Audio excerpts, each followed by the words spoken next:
I never imagined I would find myself in a situation like this at the age of 52. Life, after all, was supposed to be settled by now. Mornings spent tending to the garden, peaceful afternoons with a good book, and quiet evenings beside my husband, Dalit, as we reminisced about the years gone by. But one evening, a private conversation changed everything, making me question what I once thought was certain. It all started at a corporate gala hosted by Dalit's company. He had worked there for over 3 decades, rising through the ranks with unwavering dedication. His boss, Luis Alex, was a man of quiet authority, someone I had only exchanged polite greetings with at past events. He was around 55, tall and distinguished, with a calm confidence that seemed effortless.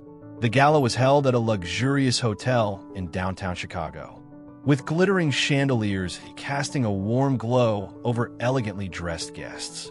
The room buzzed with conversation, the clinking of glasses, and soft jazz music from a live band in the corner. I was never particularly fond of such events. I preferred the comfort of home, but Dalit had insisted, so I wore a simple navy blue dress and agreed to accompany him. Everything seemed perfectly normal at first. Dalit was busy chatting with colleagues, while I conversed with the other wives, until Luis Alex approached me. "Hannah, may I borrow you for a moment?" he asked, his deep voice cutting through the hum of the room. I hesitated. What could Dalit's boss possibly want from me? But I smiled gently and nodded, following him as he led me through a side hallway, away from the main ballroom. The space was quieter here, the sounds of the party fading behind us. He led me into a private lounge, a cozy room with soft lighting, a fireplace, and leather armchairs. There was a subtle but undeniable tension in the air. I could feel my heartbeat quicken slightly as I sat across from him. "I hope I'm not pulling you away from anything important," he said with a soft, almost hesitant smile. "Not at all," I reassured him, though a rising curiosity stirred inside me. "What's going on?" He exhaled, rubbing his hands together as if searching for the right words. Then, finally he spoke. "It's about Dalit." I straightened immediately, my stomach tightening. "Is something wrong?" He hesitated. "Not exactly wrong, but something I think you should know." I could feel the weight of his words even before he said them. The seriousness in his eyes made me uneasy, a quiet intensity that made my pulse race. "Hannah," he continued, his voice gentle but firm, "I've known Dalit for a long time. I've watched him build his career, support his colleagues, and care for his family. But all this time, I've noticed something." I swallowed hard. "What is it?" He leaned forward, his gaze never leaving mine. "He doesn't appreciate you the way you deserve." The words dropped into my chest like a heavy stone. I couldn't breathe for a moment, and a wave of resistance surged within me. I don't understand," I stammered. "Dalit is a good husband. He always has been. Luis Alex Nadith. I know he is. But tell me, Hannah, when was the last time he truly saw you? Not just as his wife, but as the remarkable woman that you are?" I opened my mouth to respond, but no words came out. He continued, his voice softer now. "I've seen the way you look at him when he's too busy to notice. I've seen you standing in the background at events like these while he's immersed in work. You've given so much, but has he truly given back?" A lump rose in my throat. I wanted to protest, to say he was wrong, but deep down, something in me began to waver. "I don't mean to overstep," Luis Alex said, leaning back slightly, "but sometimes outsiders can see things that those inside cannot." I exhaled slowly, my mind spinning. Luis Alex studied my face, then offered a gentle smile, one filled with understanding. "Hannah, you deserve to be seen." Those words touched a part of me I hadn't realized existed, and for the first time in a long while, I didn't know how to feel. I sat frozen, his words echoing in my head, stirring something I wasn't ready to face. "You deserve to be seen." Had I really been forgotten for that long? I wanted to dismiss his words as nothing more than a kind but misguided remark. Well-meaning, yet off base, but deep down, I knew he was right. Dalit is a good man, a responsible husband. He's always steady, dependable. But in the quiet moments, the ones that truly matter, when was the last time he really saw me? When was the last time he noticed the little things I try to do to make our life warm and whole? The way I folded his shirts just the way he liked. The way I filled our home with the things he loved. The way I stood by him through every milestone in his career. I swallowed hard, trying to hold back the surge of emotion. Luis Alex E. He raised a hand to stop me. I don't mean to make you uncomfortable, but I couldn't stay silent. I sighed. I appreciate your honesty, I said at last, my voice quieter than I had intended. But Dalit and I have been together for decades. Marriage is more than just being seen. It's commitment. It's stability. Luis Alex Nadif. I understand, and I respect that. He leaned forward, his gaze unwavering. But have you ever asked yourself what you truly want? The question hung silently between us. What I want. I had spent so many years thinking only about what Dalit needed, what our marriage demanded, what society expected of me. I had never really paused to ask, what do I want? I let out a small, nervous laugh. Luis Alex, quite the conversation for a company gala. That made him smile. I thought so too, but something told me I had to say it. A long silence passed between us, broken only by the soft crackling of the fireplace. Then he sighed and stood up. I should let you get back. I rose too, smoothing my dress with slightly trembling hands. Yes, Dalit's probably wondering where I disappeared to. Luis Alex Nadif, though something unreadable lingered in his eyes. Hannah, just promise me one thing. I tilted my head. What is it? Don't dismiss what I said. Think about it. I hesitated, then slowly nodded. All right. He gave a faint smile, then stepped aside, gesturing toward the door. As I walked past him, I felt the warmth radiating from his presence, and the weight of the conversation still pressing against my chest. The gala was still in full swing as I returned. Dalit stood where I had left him, engrossed in conversation with his colleagues. He didn't notice me right away. I stood a short distance away, watching him, his radiant face, his hands gesturing with excitement as he spoke. It was the image I had always loved of him, the passion, the drive. But then I remembered Luis Alex's words. Has Dalit ever looked at me that way? When he finally glanced over and saw me standing there, he just gave a slight nod before turning back to the conversation. Something inside me shifted. Luis Alex had planted a seed, and even though I tried to ignore it, I knew it had already started to sprout. On the way home, silence hung in the air. Dalit sat beside me, hands gripping the steering wheel, eyes fixed on the dark road ahead. The city lights blurred past like faint streaks of color, but my mind was elsewhere. Luis Alex's words still echoed in my head, his voice lingering in a way I couldn't shake off. You deserve to be seen.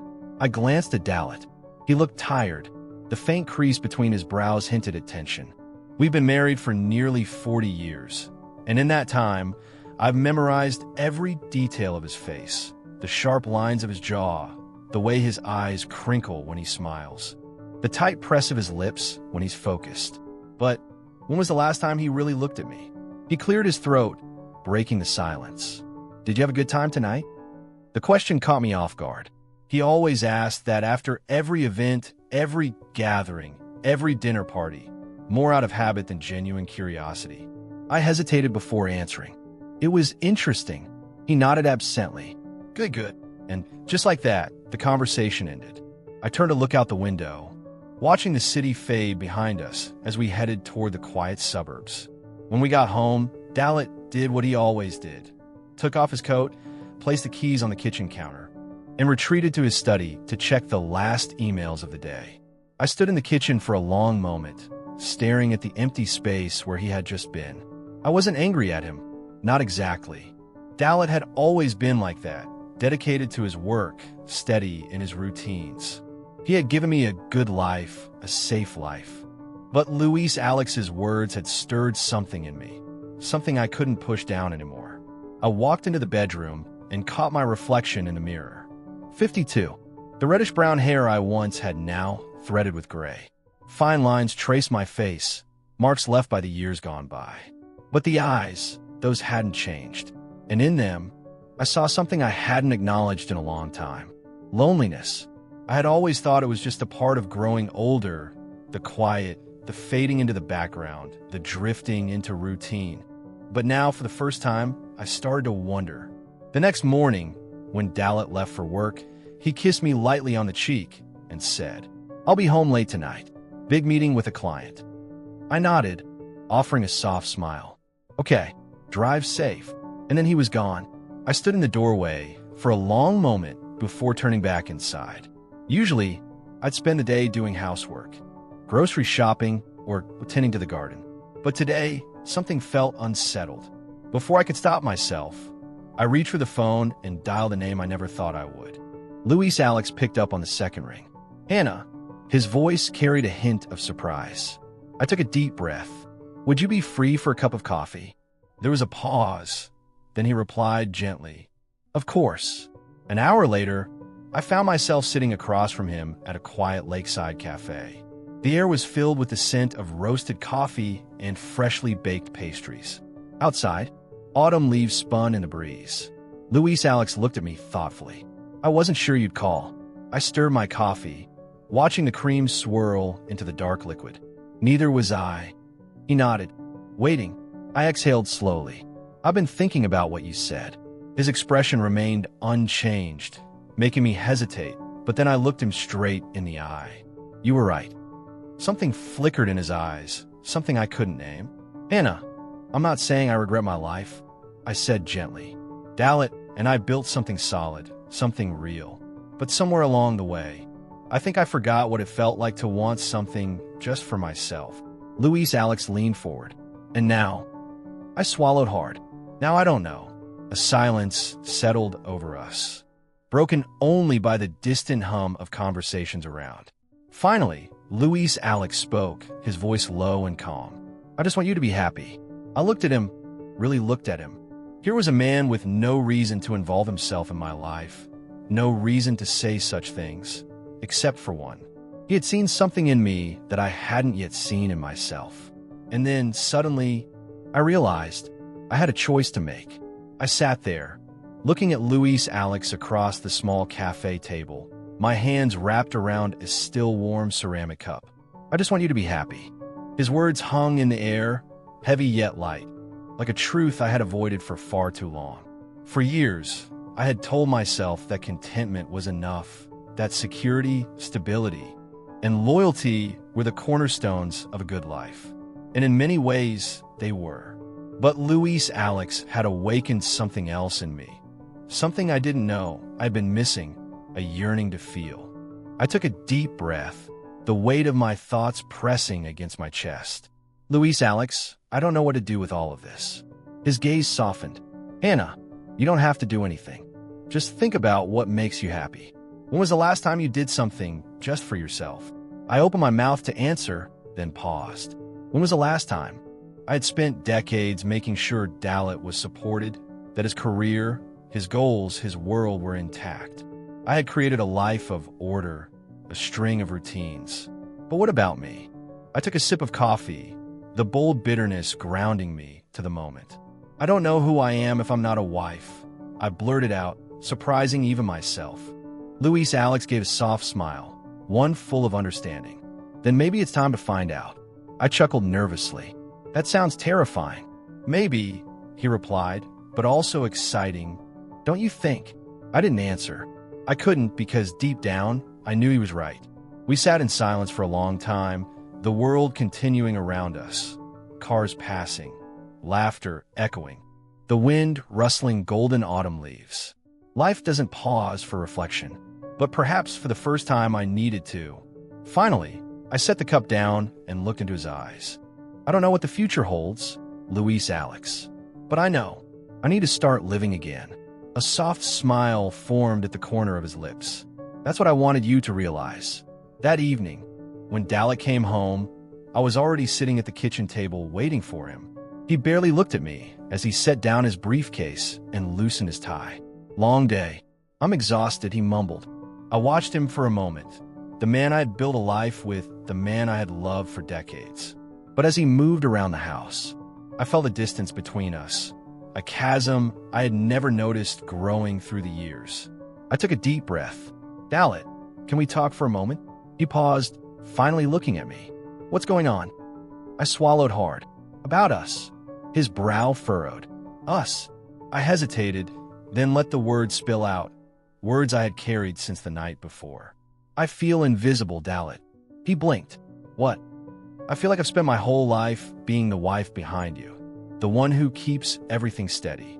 And I still love you. But somewhere along the way, I stopped being seen. His frown deepened, clearly taken aback. Hannah, where's this coming from? I shook my head. It's been there for a long time. I just never dared to say it out loud. He sat down across from me, rubbing his face with his hands. I didn't know you felt that way. I looked at him, really looked.